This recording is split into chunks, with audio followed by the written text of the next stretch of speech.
아내와 살던 어떤 농부가 집을 떠나게 됐습니다. 집에 돈이 없어서 멀리 떨어진 마을로 가서 돈을 벌기로 작정하고 아내와 이제 헤어지고 서로에 대한 믿음을 확인하고 이제 이 농부는 다시 돌아올 것을 굳게 약속하고 집을 떠났습니다.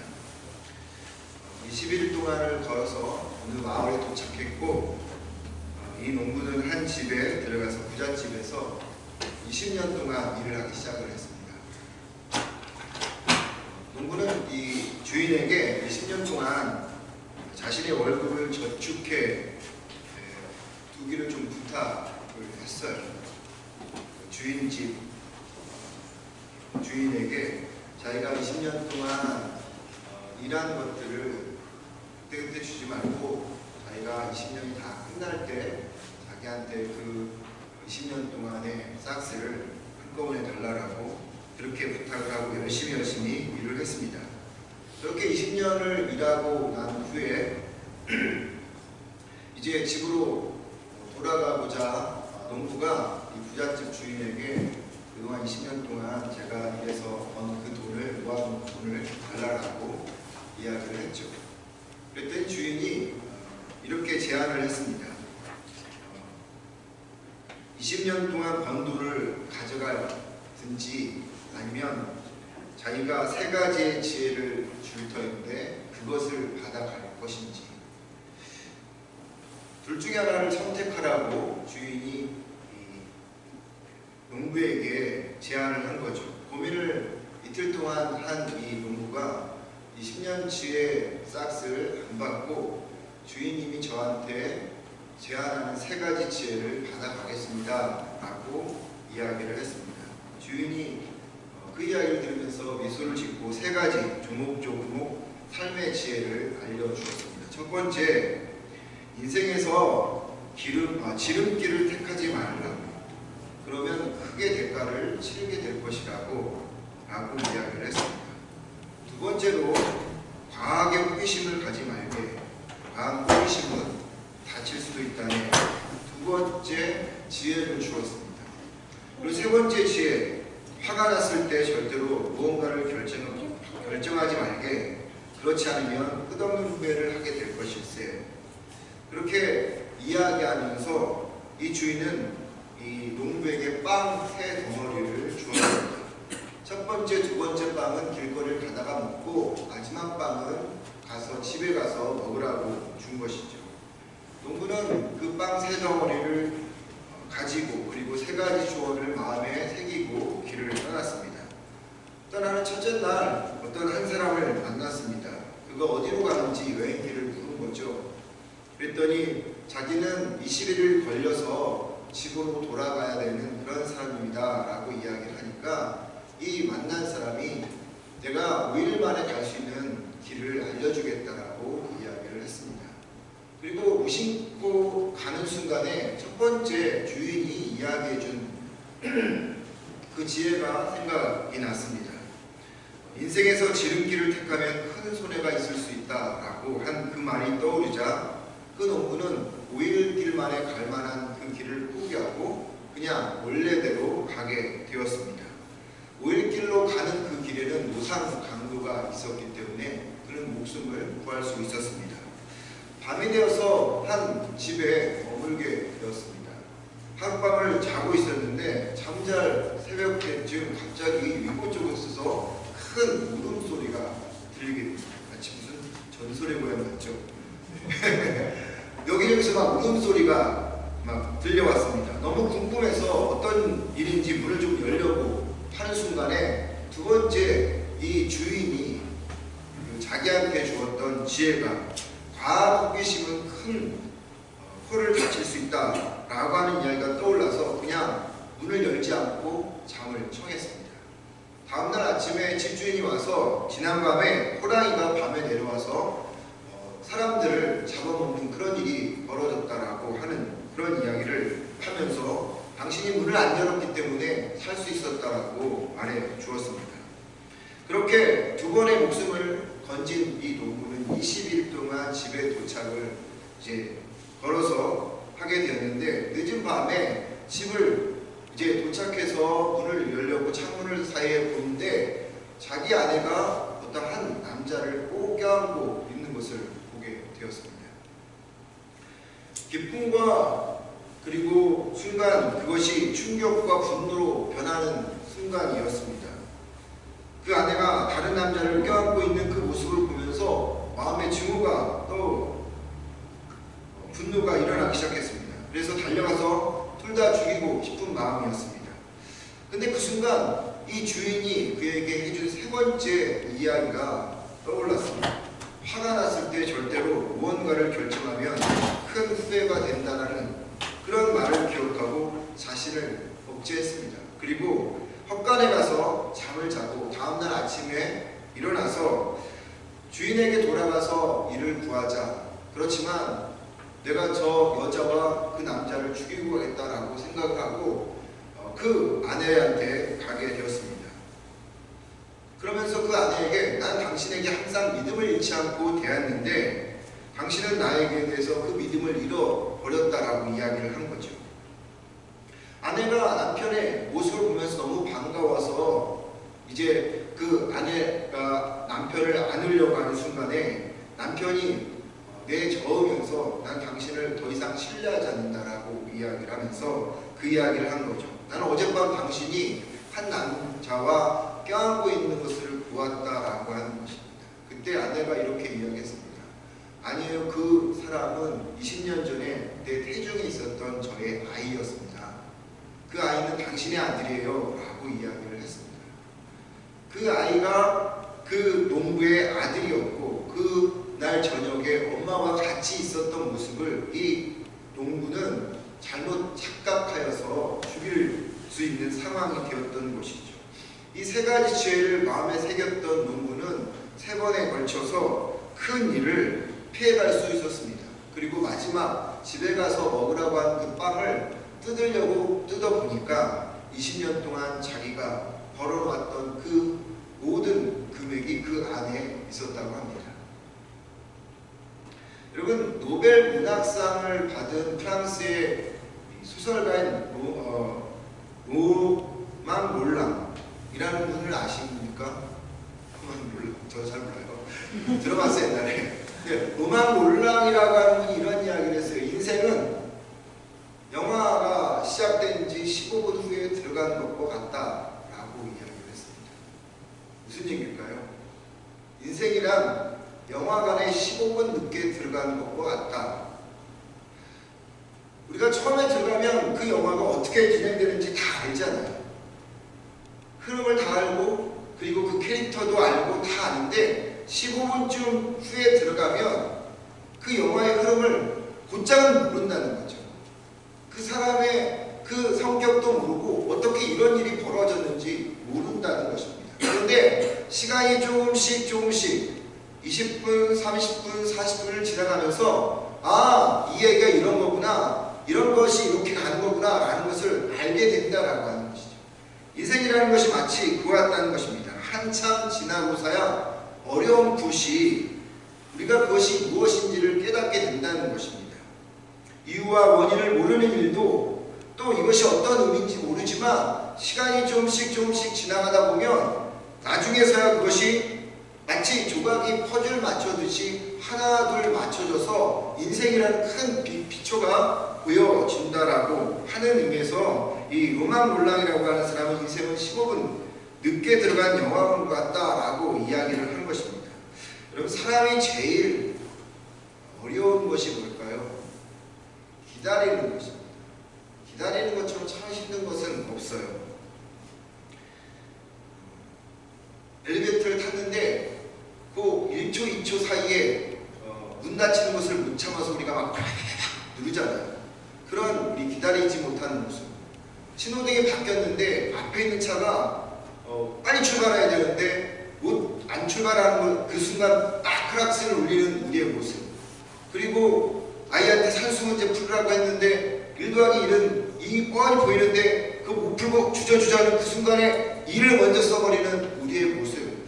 그게 사실 여러분 우리의 기다림에 못하는 모습들을 보여주는 인생이라는 것은 그처럼 기다림의 연속이라고 하는 것인데 기다림처럼 힘든 것이 사실은 없어요.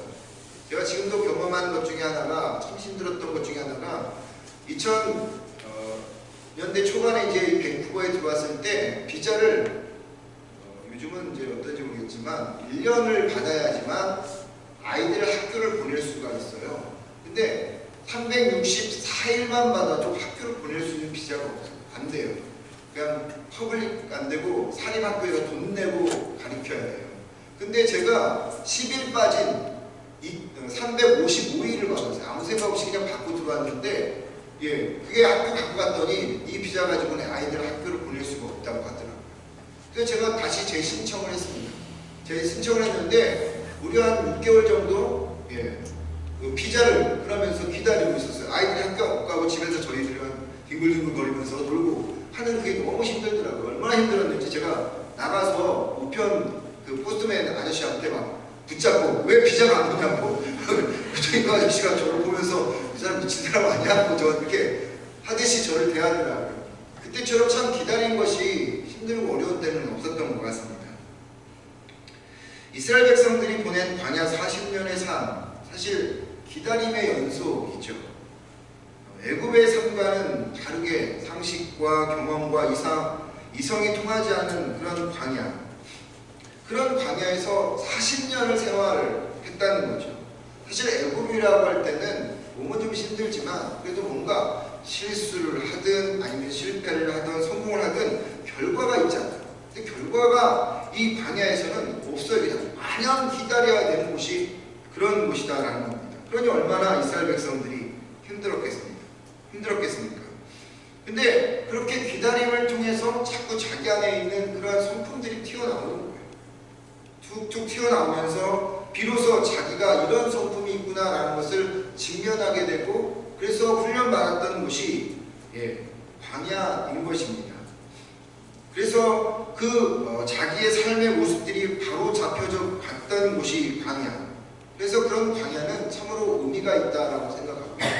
그러니 밴쿠버라고 하는 이 삶의 현장이 우리가 신앙과 믿음으로 살 때 광야 같은 곳이다 저는 생각합니다. 기다리고 또 기다려야 되고 또 기다려야 되고 또 기다려야 되는 곳이 이 밴쿠버의 삶이 아닌가. 그런데 그렇게 힘들고 어렵게 기다리면서 내 안에 있는 성품들이 튀어져 나오고 그래서 직면하게 되고 그러면서 나의 모습이 어떠한지 알면서 바꿔가는 곳. 그래서 밴쿠버는 하나님께서 우리를 훈련시키는 광야와 같은 그런 곳이다라고 생각을 합니다. 여러분 기다림을 잘하면 축복이 오는 것 아시죠? 근데 기다리지 못하면 축복도 다 잃어버려요. 그 기다림을 잘 가지고 누리면 축복이 되는데 그런데 그냥 기다린다고 해서 우리가 기다려줄 수 있는 것들은 아니라는 거예요. 이 기다림이라는 것은 자기 통제력이라고 하는 것을 통해서 기다려질 수 있다라고 하는 것입니다. 오늘은 세 번째 예수님께서 가지고 있는 성품, 통제력, 다른 말로 말하면 절제도 되고 인내도 되겠지만 저는 자기 통제력이라고 좀 생각을 해봅니다. 예수님이 가졌던 자기 통제력을 우리가 가짐으로 인해서 누리는 축복들을 생각해 보려고 해요. 만약 농부가 자기 통제력이 없어서 이 세 가지 상황들을 기다리지 못했다면 그는 20년 동안 번 돈도 그리고 아들도 아내도 심지어도 자기의 삶조차도 다 잃어버렸을 것입니다. 그런데 이 모든 것들을 다 누릴 수 있었던 그 축복은 무엇이냐? 결국 자기를 통제할 수 있었던 마음이었다라고 하는 거죠. 더 중요한 것은 그 주인이 주었던 세 가지의 지혜인데 그 지혜가 이 자기 통제력을 갖게끔 하는 힘이 되었다라고 하는 것입니다. 자기 통제력, 지금 당장 우리가 가질 때 지금 당장 우리 인생 속에서는 보이지 않지만 그 통제력을 가지고 살다 보면 어느 순간 큰 빅피처가 보인다라고 하는 것입니다. 그럼 자기 통제력이란 무엇입니까? 당장에 주는 즐거움, 그것을 유보하는 것이에요. 자기 통제력이란 당장에 주는 즐거움을 유보하는 것이다.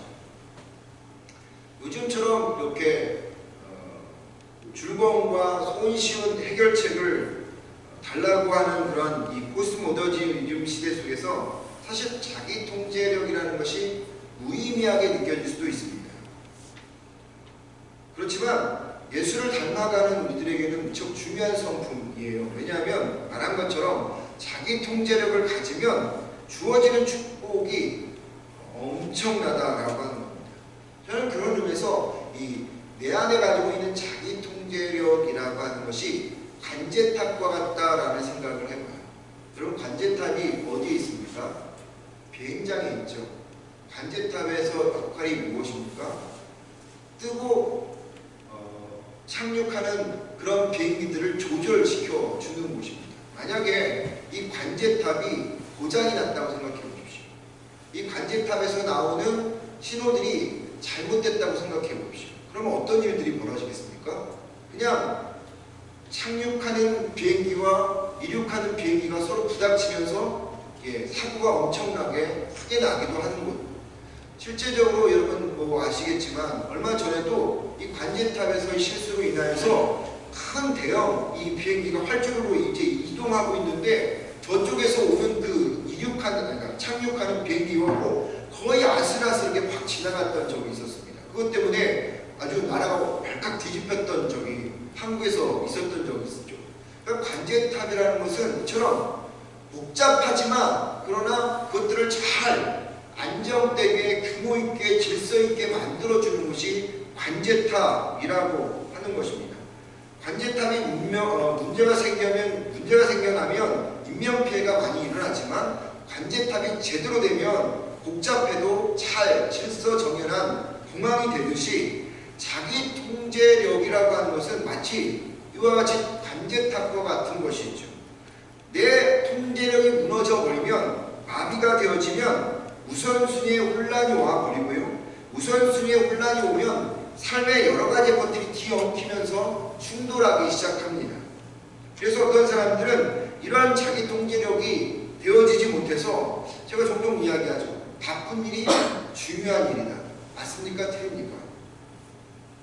바쁜 일이 중요한 일일 수도 있지만 많은 사람들 중에는 바쁜 일이 중요한 일이라고 100% 믿는 사람들이 있어요. 그렇지 않다는 거죠. 바쁜 일이지만 중요하지 않은 일이 있는 거죠. 근데 착각을 하게 되어지는 거죠. 자기 통제력을 잃어버리면, 자기 절제를 잃어버리면 이것이 혼돈이 와갖고 어떤 것이 이게 중요하고 어떤 것이 안 중요한지를 모르기 때문에 바쁜 일이 무척 중요한 것이다 생각하고 열심히 하다가 삶을 많이 놓쳐버리는 경우가 종종 있습니다. 제 얘기를 좀 해서 죄송한데, 예전에 제가 한국에 있었을 때 아침 새벽같이 나가서 저녁 늦게까지 들어왔습니다. 저희 첫째 아이나 둘째 아이나 거의 집사람이 다 이제 키우고 저는 교회 사역만 하다. 근데 한국 국회 상황이 늘 그렇잖아요. 그러다 보니까 저는 당연히 그것이 저의 목회자의 삶이라고 생각했고, 또 가정보다는 교회가 더 중요하다라고, 사역이 더 중요하다고 늘 생각을 했습니다. 근데 어느 순간부터 가정에 소홀히 하다 보니까 가정에 문제가 생겨나요. 가정에 문제가 생겨나니까 사역이 제대로 될 수 있겠습니까? 없겠습니까? 문제가 생겨나니까 사역이 안 되는 거예요. 그래서 제가 5년 만에 번아웃 돼갖고 나가 떨어져 버린 거죠. 그래서 이렇게 해서는 안 되겠다 생각하고 한국에서 이제 사임하고 이곳에 와서 이제 훈련을 받은 계기가 바로 그때 있었던 것입니다. 저는 그때 정말 바쁘면, 정말 열심히 일하면 그것이 하나님이 기뻐하시는 일인 줄 알았어요. 근데 이게 삶의 우선순위가, 그리고 나의 마음의 통제력이 마비되니까, 상실되니까 우선순위를 놓치고 본질과 비본질이 무엇인지를 혼란스러워하는 경우가 생겨나 버리게 되어진 것입니다. 이걸 너무나도 잠언서가 정확하게 이야기해주고 있어요. 잠언서 25장 28절에 보면 자기의 마음을 제어하지 아니하는 자는 성읍이 무너지고 성벽이 없는 것과 같다라고 얘기했습니다. 자기 마음을 제어하지 않으면, 자기 마음을 통제하지 않으면 성을 세워 놓은 것들이 무너진 것과 같다. 그냥 사방팔방에서 공격당할 수 있다라고 하는 것이죠. 반대로 자기 통제력이 잘 이루어지는 사람은 내면 세계가 잘 정리되어져 있기 때문에 누가 뭐라 해도 그 삶의 규모를 놓치지 않는다는 겁니다. 무너지지 않는다는 거죠. 본질과 비본질을 제대로 구분하면서 살아간다라고 하는 겁니다. 오늘 본문의 말씀을 보면 예수님께서 우리에게 주시는 자기 통제력이 어떤 것인지를 알려주는 그런 내용이 있어요. 오늘 본문의 이야기는 사단이 예수님을 시험하는 그런 장면이죠. 이 사건 속에서 예수님이요, 자기 내면이 잘 정리되어 있기 때문에 이 사단의 세 가지의 시험을 이길 수 있었는데, 한 가지 질문을 던져볼까요? 이 사단이 예수님을 공격한 시점이 어느 시점인가요? 금식 기간인가요? 금식이 끝나는가요? 예? 금식 중인가요? 금식 중에 사단이 예수님을 시험했나요? 아니면 끝나고 나서 시험을 했나요? 예? 끝나고 했어요. 끝나고. 금식 중에 한 게 아니에요. 이 시점이 아주 중요합니다. 여러분, 만약 40일 중에 사단이 시험했다고 하는 건 우리가 보통 대충 그렇게 생각하고 있어요. 금식 중에 사단이 시험했다라고 생각을 합니다. 왜냐하면 여러분, 금식하다 보면 정말 배고프거든요. 힘들거든요.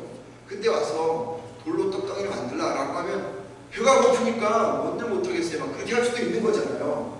그때 와서 사단이 시험할 수 있는 그때 그 포인트가 중요한데 그때 하지 않았어요. 언제 했어요? 다 끝나고 했어요. 끝나면 여러분, 금식 40일 끝나고 나면 어떻게 해야 돼요? 그 다음에는 밥 먹으러 가야 돼요. 그렇죠? 이제 밥 먹으러 가야 될 때예요. 그리고 예수님이 사단이 공격하지 않아도 그냥 예수님이 돌 가지고 떡으로 만들어서 그냥 먹을 수도 있는 상황이에요. 그렇잖아요.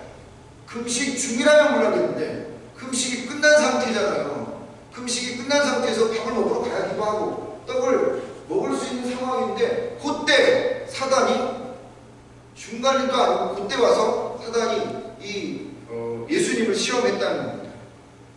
왜 그랬을까요? 왜 중간이 아니고 왜 끝났을 때 했을까요? 저 너무 심각하게 얘기해서 되게 무슨 이 안에 뭔가 있다라고 생각하는데 제가 이렇게 이야기하면 뭐 이렇게 단순해? 라고 얘기할지도 모르겠어요. 근데 여러분, 40일 중에 만약에 예수님이 넘어갔다면 하나님의 구원 사역이 더 이상 진행되지 않았을 겁니다. 그런데 40일 끝난 후에 이 시험을 물론 이기셨지만 그 상황 속에서 예수님은 이 모든 일들을 잘 생각하면서 하고 있었다라고 하는 거죠. 왜 사단은 배고픈 상태인 금식 중에 하지 않고 금식이 다 끝나고 나서 이제 식사하려고 하는 순간에 예수님을 시험했을까? 여러분, 금식 중에 공격하는 게 더 효과적일까요? 아니면 금식 후에 공격하는 것이 더 효과적일까요? 우리 생각은 금식 중에 하면 더 효과적이라고 생각하잖아요. 근데 우리 생각이에요. 근데 금식을 해보는 분들은 아시겠지만 금식 중에는요, 상당히 이게 모든 세포가 다 집중이 되어요. 그렇기 때문에 웬만한 것 갖고는 여러분 걸려들지 않습니다. 금식을 하다 보면 거기에 온전히 자기 통제가 되어 있기 때문에 무엇으로도 공격할 수가 없어요. 그러니까 사단이 그걸 몰랐을까요? 사단이 금식 중간에 들어가고 예수님을 시험하면 예수님이 딱 넘어갈 거라고 그렇게 여러분, 절대 사단은 그렇게 어리석은 존재가 아니란 말이죠. 어느 때 공격하면 주로 무너질까요? 끝났다 싶을 때 공격하면 많은 경우가 무너져요. 그래서 여러분, 군대 병장들이 뭘 합니까? 떨어지는 낙엽도 조심한다라고 이야기를 하죠. 그 말이 무슨 얘기인지 아시죠? 조심해야 돼요. 마지막 말년이 잘못하면 실수가 많기 때문에 큰 문제가 생기기 때문에 떨어지는 낙엽도 조심한다라는 그런 말이 거기서 이제 나오는 것인데, 어찌됐든 끝이 보이면요, 마음이 해이해지게 되어 있어요. 그리고 쉽게 자기 통제력이 무너지게 되어 있다는 말이죠. 예수님은 40일 금식 동안 가장 그때는 집중력으로 하나님의 구원 사역을 이루어가는 상황이었습니다. 전혀 빈틈이 없었어요.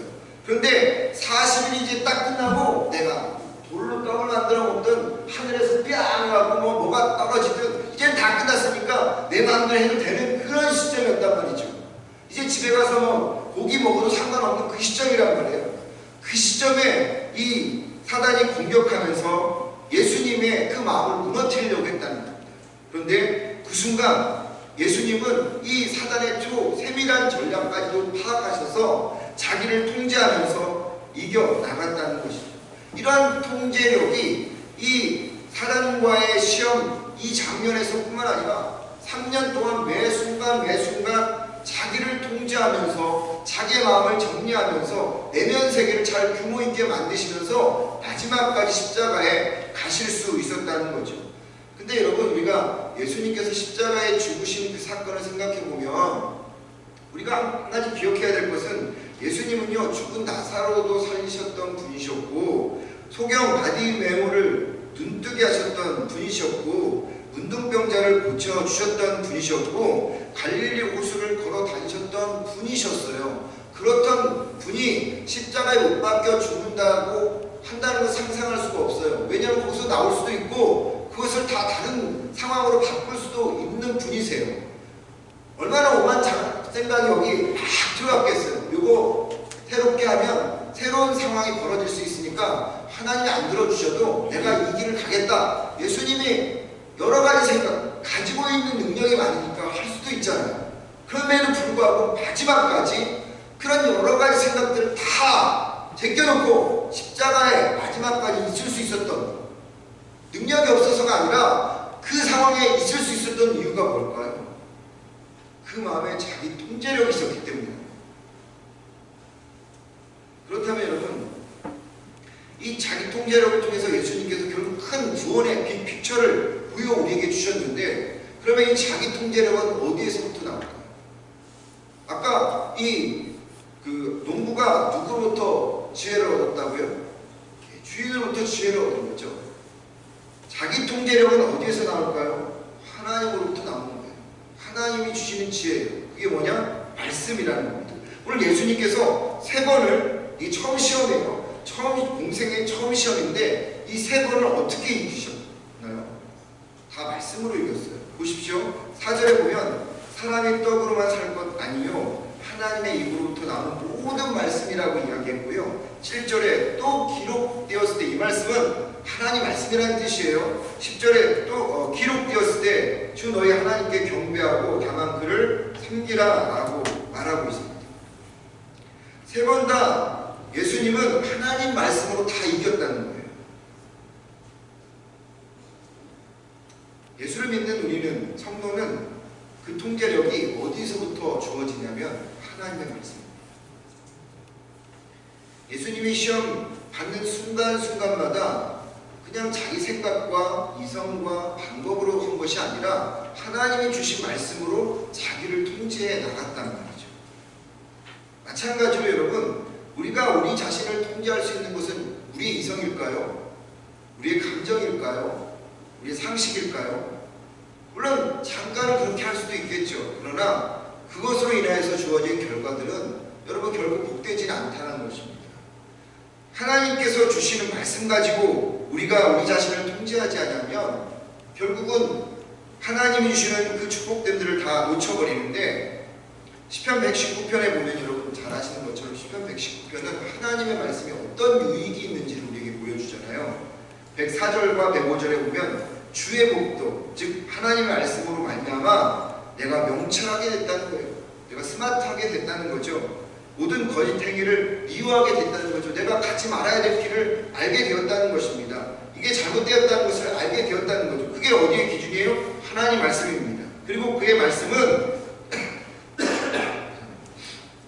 내 발의 등이요 내 길의 빛이다라고 이야기합니다.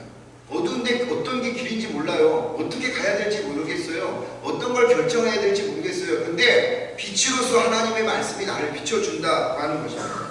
그래서 내가 가야 할 길, 가지 말아야 될 길, 내가 결정해야 될 길, 그것을 통제시키면서 가도록 해주는 것, 그 힘이 하나님으로부터 우리에게 주어진다라고 하는 것입니다. 하나님 말씀으로 잘 통제된 사람의 대표적인 예가 누구죠? 요셉이라는 사람이에요. 여러분, 요셉이라는 사람을 아십니까? 요셉은요, 하나님 말씀으로 자기를 잘 통제했던 사람이었습니다. 주인집 아내가요, 그를 유혹해 했어요. 근데 그때 보는 사람이 없었어요. 요셉이 아내를 좋아한 게 아니라, 그 주인집 마나님을 좋아한 게 아니라, 그 마나님이 이 요셉을 너무 잘생겨갖고 막 달라붙을 정도로 유혹하는 그런 상황이었어요. 요셉은 20대 혈기 왕성한 사람이었어요. 당시 여러분, 지위층들은요, 성적으로 엄청 타락했기 때문에 남자는 나가서 성적으로 타락하고, 아내는 집에서 타락하고, 이런 막 비일비재한 문제 상황들이 벌어졌던 때였어요. 그렇기 때문에 그냥 눈 한번 딱 감고 하면 이 요셉이 노예였기 때문에 오히려 이 인생이 폈을지도 모르겠습니다. 그런데 그 순간 요셉이 자기를 통제했어요. 어떻게 통제했을까요? 그 육신의 욕망을 그가 어떻게 절제하고 막아낼 수 있었을까요? 그의 이성과 그의 감정으로요? 그렇지 않습니다. 요셉의 이야기를 읽어보면 요셉을 계속 따라다니는 그런 말씀이 있어요. 뭐냐면 여호와께서 그의 범사에 형통하게 하셨다라는 말을 합니다. 그 말은 하나님의 말씀이 요셉의 마음속에 가득 찼다라고 하는 말입니다. 말씀의 통제력으로 그가 살았기 때문에 그 순간 육신의 욕망을 이길 수 있었던 사람이 되었다고 하는 거죠. 하나님의 사람으로 살 수 있었던 것입니다. 중세기에 영국의 공권 군주였던 레이몬드 3세라는 사람이 있었어요. 이 사람이 어느 날 갑자기 동생이 쿠데타를 일으켜서 그 사람을 감옥에 집어넣고 자기가 동생이 왕이 되었습니다. 그런데 이 쿠데타를 일으켰다라고 하는 그런 사람들의 이런 소리를 듣고 싶지 않아서 이 동생이 형을 감옥에다 집어넣고 좀 다른 감옥을 만들었어요. 그냥 철장이 있잖아요. 철장이 있는데 약간 철장을 이렇게 벌려놓았어요. 근데 웬만해서는 못 가고 좀 슬림해야지만 나갈 수 있는 상황이었어요. 형님이 언제든지 나올 수 있는 공간을 제가 만들어 놓습니다 라고 이야기를 했습니다. 다른 감옥들은 웬만하면 사람이 못 나가는데 조금만 슬림해지면 나갈 수 있는 상황이었어요. 근데 이 동생이 지혜가 있었던 사람이었습니다. 형이 비만했었고 자기 절제력이 없었던 사람이었습니다. 그래서 감옥에 집어넣고 뭘 넣어주기 시작했냐면 산의 진미를 그냥 계속 넣어주었어요. 형을 잘 대한다는 명목도 세워지는 거고, 형을 죽이지 않고, 그리고 쿠데타라고 어떤 명분도 없어지는 것 같고, 그래서 그렇게 넣어주었어요. 이 레이몬드 3세가 그 산의 진미를 먹지 않고 그곳에서 조금만 다이어트 했으면 거기서 나올 수 있었어요. 근데 이 레이몬드 3세가 나왔을까요? 못 나왔을까요? 여러분 상상하시는 것처럼 나오지 못했습니다. 그 안에서 날마다 공급되어 있는 그 산의 진미를 너무너무 즐겁게 즐기면서 먹다가 그는 감옥의 철장에 있었던 게 아니라 식욕의 철장에 있어서 결국 그곳에서 생을 마감하게 되었습니다. 우리가 사는 시대는 어느 시대보다 여러분 자기 통제력이라는 성품이 필요한 시대입니다. 왜냐하면 마지막 때가 그런 때이기 때문입니다. 그런 때 우리가 주님께서 보여주셨던 이 자기 통제력, 이것은 너무나도 우리에게 중요하고요. 사순절을 보내는 이 순간순간을 지나면서 이 사순절에 우리에게 필요한 것이 무엇이 있을까? 우리의 성품 중에 무엇이 주님을 닮아가는 그런 성품이 되어져야 하겠느냐라고 생각할 때 자기 통제력이 아닐까라는 생각을 해보게 됩니다. 예수님을 믿는다는 것, 내 마음과 감정이 움직이는 대로 살아가는 것이 아니라 자기의 통제력을 가지고 기다리면서 큰 픽처를 보는 것이다 라고 생각을 합니다. 근데 그런 자기 통제력이 어디에서 나타나야 된다고요? 예배에서도 나타나고 건강에서도 나타나야 되고 직업에서도 나타나야 되고 또한 기도에서도 나타나게 되어져야 합니다. 그렇게 하나님께서 우리에게 주셨던 자기 통제력, 예수님이 우리에게 보여줬던 그 자기 통제력을 우리가 닮아가면요, 우리의 변화가 일어나고 성숙함이 일어나고 즐거움과 그 안에 자족감으로 우리가 흔들리지 않는 그리스도 인생을 살아갈 수 있다라고 하는 것입니다. 바라는 것은 여러분과 제가 이 사순절 동안 주님께서 자기를 절대적으로 통제하겠던 것처럼, 말씀으로 통제했던 것처럼 우리 역시도 우리 자신을 통제하여서 하나님이 주시는 그 축복들을 다 날려버리지 않고 다 누리면 여러분과 제가 되기를 주의 이름으로 축원드립니다. 기도하겠습니다. 사랑이 많으신 아버지 하나님,